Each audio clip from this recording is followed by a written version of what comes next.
जय श्री कृष्ण। जय श्री कृष्ण। आज एकादशी है, मोक्षदा। कृष्ण का जन्म क्यों हुआ? कृष्ण के जीवनी पर थोड़ी सी दृष्टि डालें तो हमें समझ आएगा कि उनकी प्रत्येक क्रिया में मानव के हित और कल्याण के अलावा और कुछ भी नहीं है ना। उन्होंने गाय चराई, तो ये उद्देश्य भी कहीं ना कहीं मनुष्य के स्वास्थ्य से, संपत्ति से, संपदा से और भाग्योदय से सीधा संबंध रखती है गाय की सेवा। भगवत गीता क्यों सुनाई, और वो भी चयन मोक्षदा एकादशी ही क्यों है? क्योंकि जो गीता का पाठ करता है, जो गीता का पाठ करवाता है, जो नियम से जीवन भर भगवत गीता पढ़ने का संकल्प लेता है, वो कभी विनाश को प्राप्त नहीं होता, इसीलिए उसका मोक्ष होता है, मोक्षदा है ना। बहुत सहज कृत्य भगवान का, पर हर कृत्य में उनकी जितनी भी प्रेरणाएं या क्रियाएं हुई वो मानव मात्र के कल्याण के लिए हुई। जिन्हें ज्ञान समझ ही नहीं आता तो उसके लिए भी ऑप्शन है, 7 दिन में भागवत से मोक्ष हो जाता है ना। तो एक कृष्ण को पकड़ लो, संपूर्णता बनी हुई है उसमें, ठीक है। कृष्ण के किसी भी सिद्धांत को पकड़ लो तो आप खुद भी मुक्त और दूसरों को मुक्ति के मार्ग पर अग्रसर करने वाले बनते। और आज ये कहना अनुचित नहीं होगा कि जो हमारे एक संकल्प में 5 लाख विद्यार्थियों को भगवत गीता पढ़ने का जो संकल्प उठाया है, उसमें जितने भी लोग प्रत्यक्ष अप्रत्यक्ष रूप से सहभागी बने हुए, उन लोगों को हम बहुत बहुत साधुवाद देते कि आप सबसे उत्तम कार्य करें। अन्न देना, जल देना, पानी देना, वस्त्र देना सेवा है ना, नहीं है, पर ज्ञान देना, निराशा से बाहर आने का कुंजी बताना, बल देना, और वो आज के जमाने में सबसे ज्यादा जरूरी किसको है? बच्चों को। तो जो लोग इसमें जुड़े हुए उनको तो मेरा बहुत शाबाश, और जो नहीं जुड़े उनको जुड़ने की भगवान सन्मति देवे, ताकि अपना भी भला करे और दूसरों का भी भला करने वाला बने।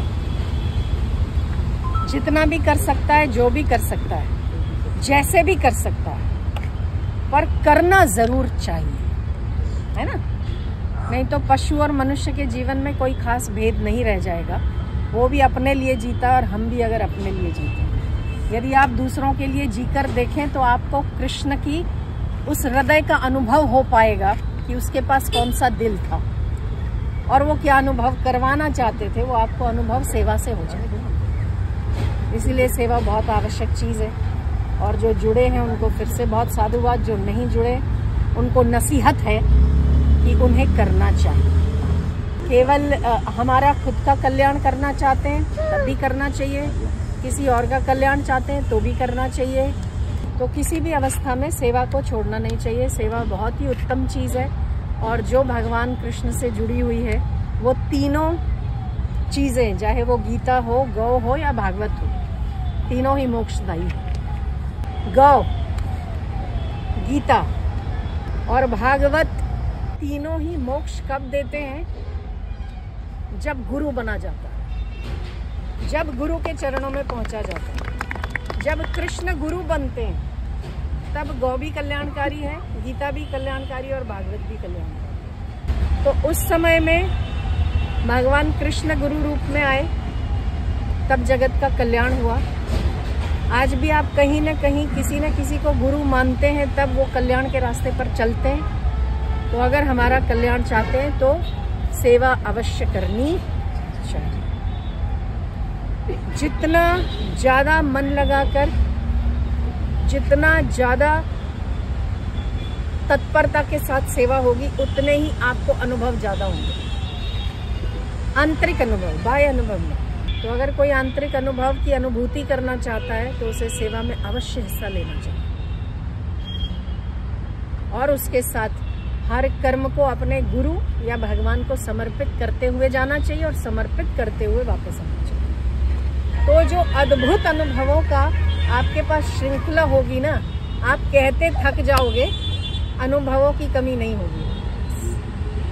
आपको ये लगेगा नहीं कि आप कर रहे हैं, आपको लगेगा कि आपके पीछे कोई एक ऐसी मजबूत ताकत है, वो गुरु की हो सकती है, भगवान की हो सकती है।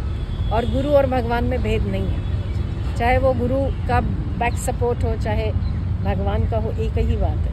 तो अगर गुरु को पास से अनुभव करना है या भगवान को निकट से अनुभव करना है तो सेवा उसका जरिया है। सभी प्राणी इस जगत में अपने मोक्ष की प्राप्ति के हेतु आए, ठीक है। और जिन लोगों के पुण्य अधिक है, जिन्होंने 10th क्लियर कर लिया है, वो लोग गुरु के पास पहुंच जाते हैं, ठीक है। और जिन लोगों के अभी कुछ यात्रा बाकी है, वो बहुत सारे साधन अपनाते हैं। कोई भी साधन बुरा नहीं, क्योंकि आखिर तो उसे वहीं जाना है। तो हम लोग पहुंच गए हैं उस रास्ते पर या उस जगह पर, तो हमें सजगता के साथ, जागरूकता के साथ, होश के साथ और विवेक के साथ उन साधनों में लगना चाहिए जिससे हम मोक्ष प्राप्त कर सकें, ठीक है। क्योंकि हमारा आखिरी उद्देश्य मोक्ष ही है और कुछ भी नहीं।